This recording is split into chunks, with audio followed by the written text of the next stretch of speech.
Hi everyone, this is Raul Pinto, and we are in a new edition of a Small Talk. Last week we have an overwhelming reaction from everyone, so thank you so much for your like, for your comments, for sharing.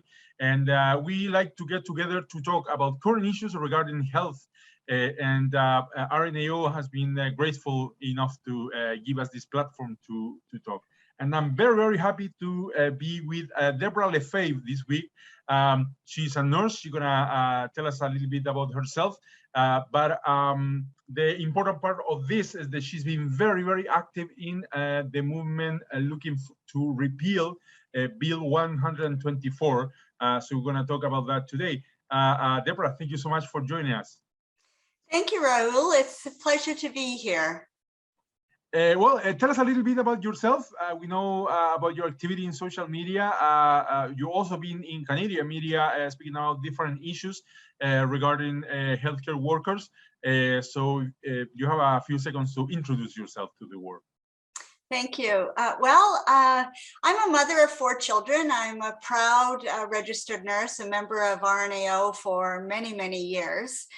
I became very active in health and public policy in January of this year, Raul, particularly when we lost a colleague to suicide.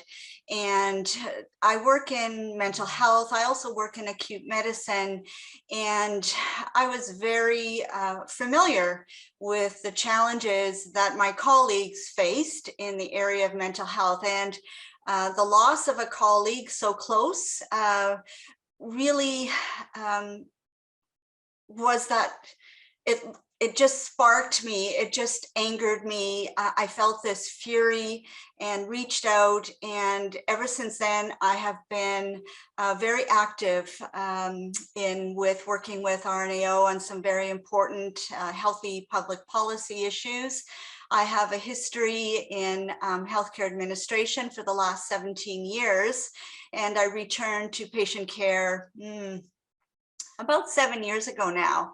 And it's the advocacy piece that keeps me here. Oftentimes there's a high level of exhaustion and fatigue, frustration, but it's my colleagues, it's my work family, it's the ability to advocate for better public policy.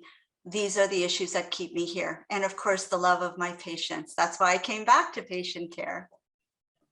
So the pandemic came last year, 2 years ago almost, and it changed the game in many things. One thing that we can say safely is that all healthcare workers were ready to work, right? They have their own tools, right? Learning in school in their years, working in the field. But policy, policy has been like the weakness that many people have claimed, things that are being, people have been asking for years, and they have never changed. And unfortunately, during the pandemic, there's things that are still not changing. What is your experience with policy? Well, you already explained about the frustration you have about what do you think is the issue that we need to push that has been done, and then in spite of all the progress and all the action learned, they're still not done. What do you think that is? Well, there's a lot to unpack there, Raul. Certainly here in Ontario, we have the lowest RN to patient ratio from across Canada. So that in itself is a pressing issue with respect to safe patient care. And long before the pandemic hit, nurses were living with poor mental health. 2/3 of nurses, in fact, had reported some issues with poor mental health, and the pandemic has only magnified that. So combining the pandemic, poor mental health, the lowest RN to patient ratio, bring all this together, and it really was the perfect storm. The workload is immense. Unsafe working conditions are very well known and common. We are in a severe nursing shortage presently. RNAO has long predicted this was coming, just with retirement, with active and normal attrition. But pile onto that the pandemic and the lack of supports, and we must not forget Bill 124, which is the most insulting piece of policy that a nurse can experience. And it's not about the money, Raul, at all. It's about its approach to supporting the sense that we are a female-dominated profession. And we feel that it's based in the roots of that being female, largely female, our government has applied this bill, which essentially limits our ability to negotiate. We live in a democratic society. Bill 124 removes that. And on top of that, with the pandemic, we have mandated overtime. We are unable to take vacations. So these things all together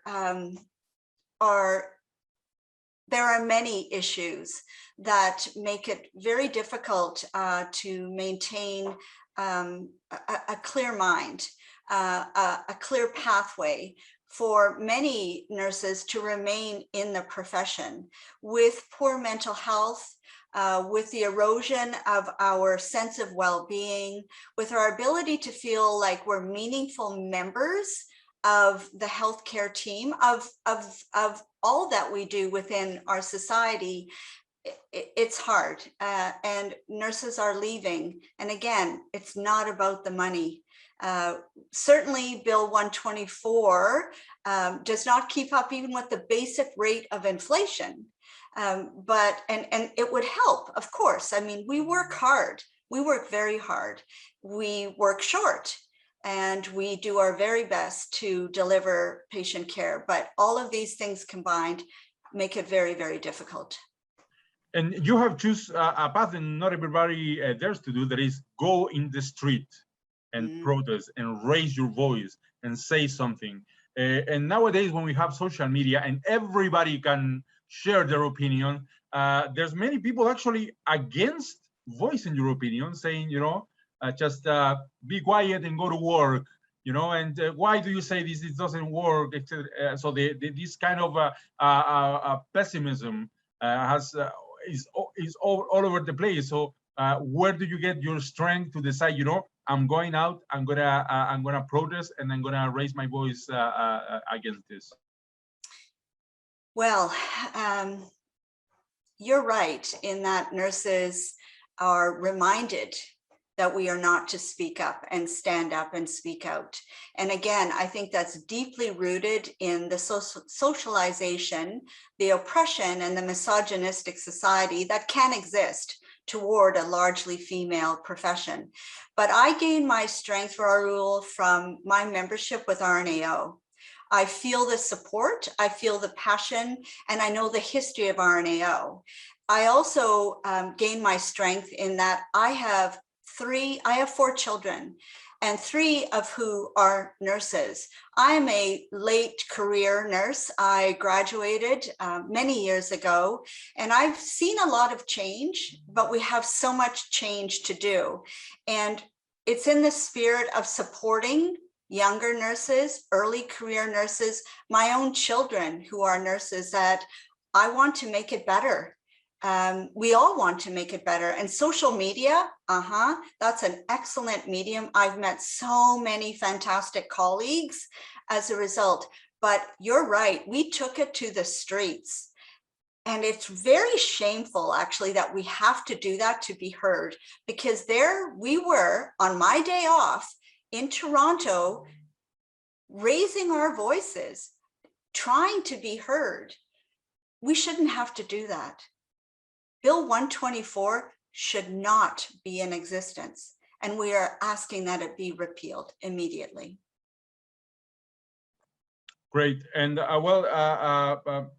finally, we understand that these issues the nurses are bringing are issues that many other workforces has too, How is your experience with this?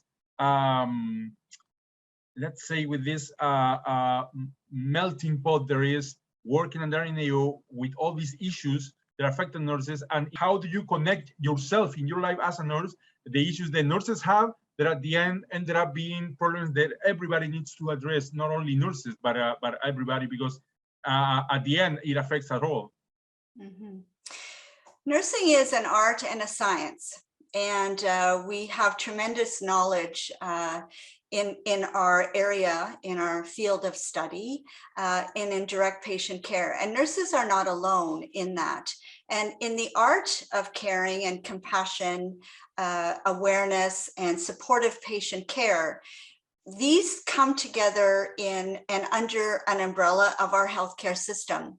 And when we were on the streets the other day, physicians were there with us, PSWs, all allied healthcare professionals. So you're absolutely right. The issues that affect nurses directly affect the entire healthcare system, directly affect our ability to deliver the best patient care that we can.